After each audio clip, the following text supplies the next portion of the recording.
Welcome back to School of Civil Engineering. If you're a civil engineer, so I think this is a channel for you. And according to our previous, as we have started about civil engineering basic knowledge lecture series, and in this lecture I am going to discuss about effective length of column.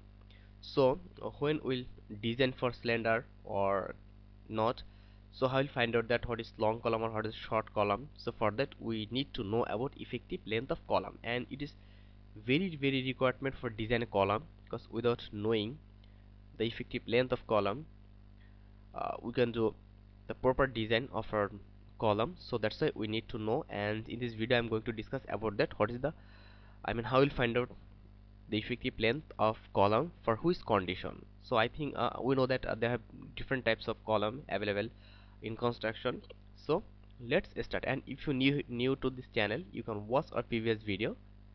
So let's start. So first of all, we'll see that if the effectively held in position and restrained in the direction at both ends, if both ends are fixed, then our effective length of member will be 0.5 L, where L is the total length of the column, okay, total height or total length of the column. So it will be multiplied by 0.5, and in figure I will show you about that with practical view of figure. So after that, secondly, effectively held in position at both ends, effectively held in position at both ends and restrained in a direction at one end, okay, restrained in direction at one end. If both ends are held in a position and both ends are fixed, or both ends are held by a support or anything, but one end are not fixed or not restrained, not in the exact position, that we have to multiply our total length with 0.7. okay, so again, effectively held in position at both ends but not restrained in direction. So what is the meaning of that? Effectively held in position, but both end are effectively held, but they are not restrained in direction, so it will be L, and I will show you about that in figure.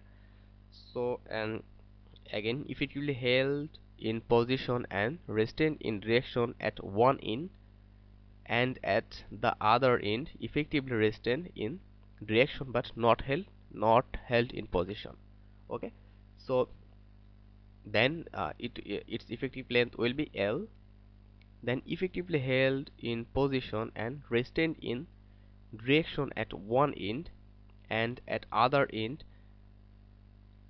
partially restrained in direction but not held in position, then it will be 2L, 2 times of total length.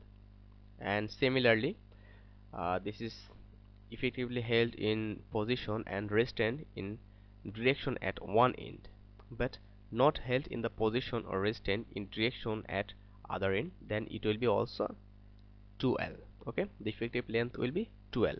So if we see that here, the L is the actual length of the member.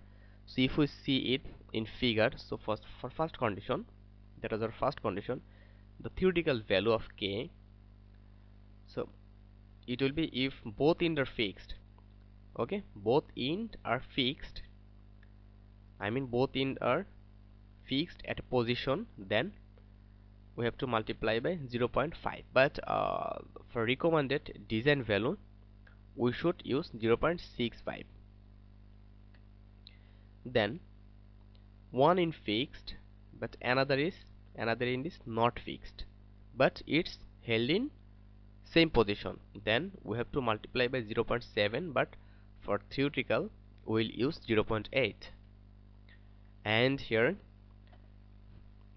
for both end held in position and one end is restrained but another end is not restrained, then we have to use we have to multiply the by 1 with total length of the columns, and for recommended design value we have to use 1.2.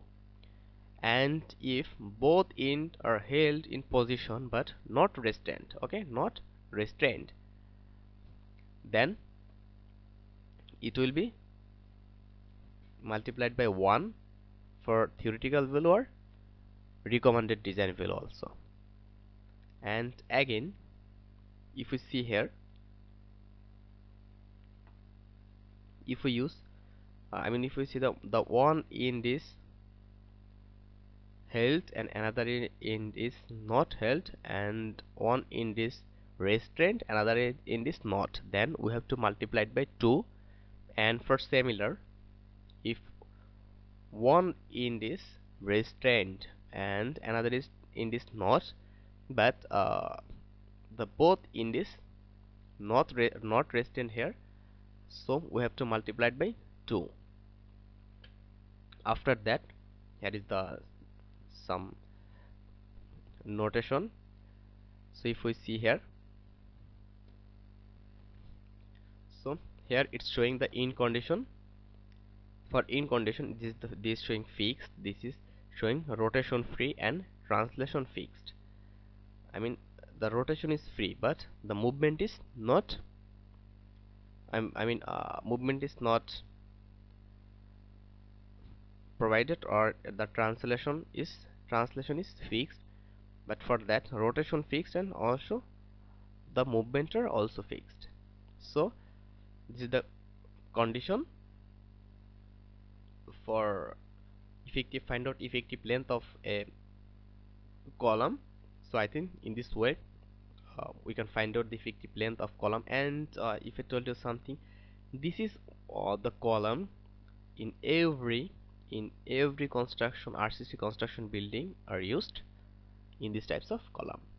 But other types of column can be used for steel structure or any other structure, but these types of column are using for reinforced concrete structure, because the downside are also fixed, upside are also fixed. So we'll consider 0.5 as theoretical value and 0.65 as recommended design value. So when we will design, then we will use 0.65 as an effective value. Okay, so thank you for watching, and if you're new here, you can watch our previous video. So here you are seeing, or in the playlist of School of Civil Engineering's channel, and also here you will find out that the video is the video playlist is Civil Engineering Basic Knowledge. So if you think that video is helpful for you, press the like button and leave a comment, and don't forget to share that video with your engineer friend. And if you think that this channel is helpful for you and you can learn something from here, then don't forget to subscribe to our channel. So support us, stay with us, stay well, stay connected till next video.